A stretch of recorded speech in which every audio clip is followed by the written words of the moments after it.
Chapter 13. The Trap of the White Sphinx. About 8 or 9 in the morning I came to the same seat of yellow metal from which I had viewed the world upon the evening of my arrival. I thought of my hasty conclusions upon that evening, and could not refrain from laughing bitterly at my confidence. Here was the same beautiful scene, the same abundant foliage, the same splendid palaces and magnificent ruins, the same silver river running between its fertile banks. The gay robes of the beautiful people moved hither and thither among the trees. Some were bathing in exactly the place where I had saved Weena, and that suddenly gave me a keen stab of pain. And like blots upon the landscape rose the cupolas above the ways to the underworld. I understood now what all the beauty of the overworld people covered. Very pleasant was their day, as pleasant as the day of the cattle in the field. Like the cattle, they knew of no enemies and provided against no needs, and their end was the same. I grieved to think how brief the dream of the human intellect had been. It had committed suicide. It had set itself steadfastly towards comfort and ease, a balanced society with security and permanency as its watchword. It had attained its hopes. To come to this at last. Once, life and property must have reached almost absolute safety. The rich had been assured of his wealth and comfort, the toiler assured of his life and work. No doubt in that perfect world there had been no unemployed problem, no social question left unsolved, and a great quiet had followed. It is a law of nature we overlook, that intellectual versatility is the compensation for change, danger, and trouble. An animal perfectly in harmony with its environment is a perfect mechanism. Nature never appeals to intelligence until habit and instinct are useless. There is no intelligence where there is no change and no need of change. Only those animals partake of intelligence that have to meet a huge variety of needs and dangers. So, as I see it, the upper-world man had drifted towards his feeble prettiness, and the underworld to mere mechanical industry. But that perfect state had lacked one thing even for mechanical perfection: absolute permanency. Apparently, as time went on, the feeding of an underworld, however it was effected, had become disjointed.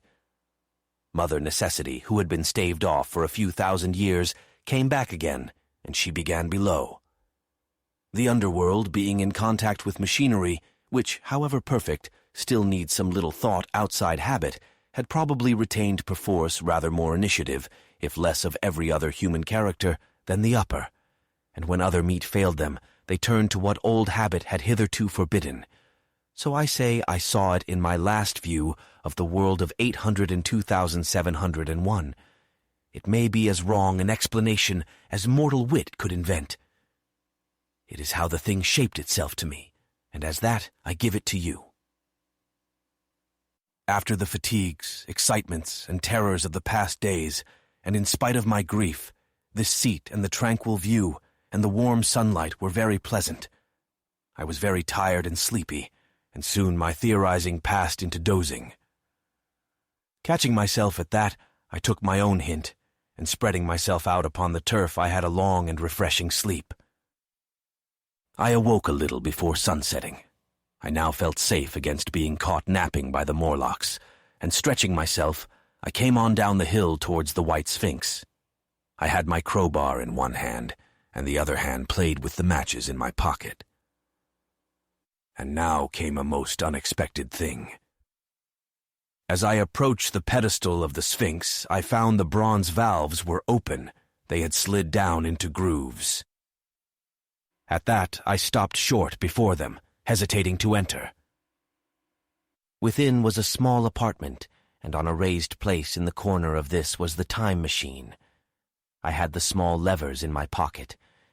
So here, after all my elaborate preparations for the siege of the White Sphinx, was a meek surrender. I threw my iron bar away, almost sorry not to use it. A sudden thought came into my head as I stooped towards the portal. For once, at least, I grasped the mental operations of the Morlocks. Suppressing a strong inclination to laugh, I stepped through the bronze frame and up to the time machine. I was surprised to find it had been carefully oiled and cleaned. I have suspected since that the Morlocks had even partially taken it to pieces, while trying in their dim way to grasp its purpose. Now, as I stood and examined it, finding a pleasure in the mere touch of the contrivance, the thing I had expected happened. The bronze panels suddenly slid up and struck the frame with a clang. I was in the dark, trapped. So the Morlocks thought. At that I chuckled gleefully. I could already hear their murmuring laughter as they came towards me. Very calmly I tried to strike the match. I had only to fix on the levers and depart then like a ghost. But I had overlooked one little thing. The matches were of that abominable kind that light only on the box. You may imagine how all my calm vanished. The little brutes were close upon me. One touched me. I made a sweeping blow in the dark at them with the levers and began to scramble into the saddle of the machine. Then came one hand upon me and then another. Then I had simply to fight against their persistent fingers for my levers, and at the same time feel for the studs over which these fitted. One, indeed, they almost got away from me. As it slipped from my hand, I had to butt in the dark with my head. I could hear the Morlock skull ring, to recover it. It was a nearer thing than the fight in the forest, I think, this last scramble. But at last the lever was fixed and pulled over. The clinging hand slipped from me. The darkness presently fell from my eyes. I found myself in the same gray light and tumult I have already described.